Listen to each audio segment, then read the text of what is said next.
Hello, welcome back. At ito na naman yung continuation ng paggawa ko ng enduro bike. At ang ikakabit ko naman ngayon ay yung crank. Medyo natagalan ako sa crank dahil mali yung binili ko.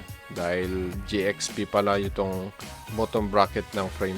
Yung bottom bracket ng frame is nakafix kaya hindi ko siya pwedeng palitan. Kaya yon. Yung mga hindi pa kabisado kung ano ang GXP crank, tingnan nyo na lang sa mga nakaraang uploads ko. At ngayon, tapos ko na siyang ilagay. Ang ginagawa ko ngayon, nilalagay ko yung mudguard ng bearing sa loob. Importante kasi ang crank ang isa sa pinaka-exposed na part ng bike. Pwede pasukan ng tubig, mga putik, kung minsan may mga malilit na bato pa. Okay, moving on.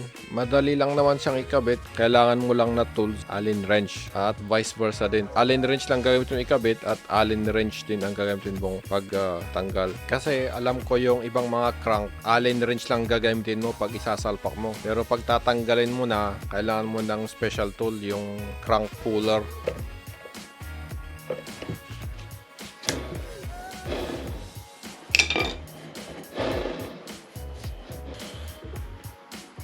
Alright, looking good. Okay, moving on.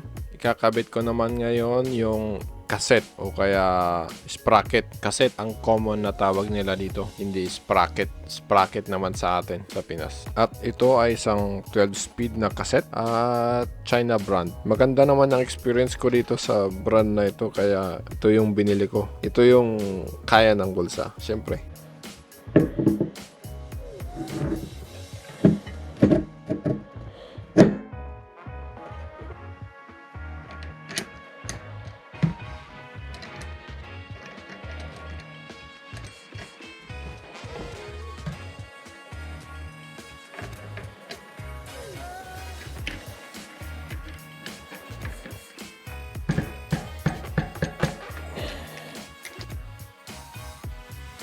Okay, yun lang muna sa ngayon at sa susunod ulit na vlog. Siguro baka dalawang parts pa to. Pang part 4 yung sa mga shifter at part 5 yung sa pang finishing touch.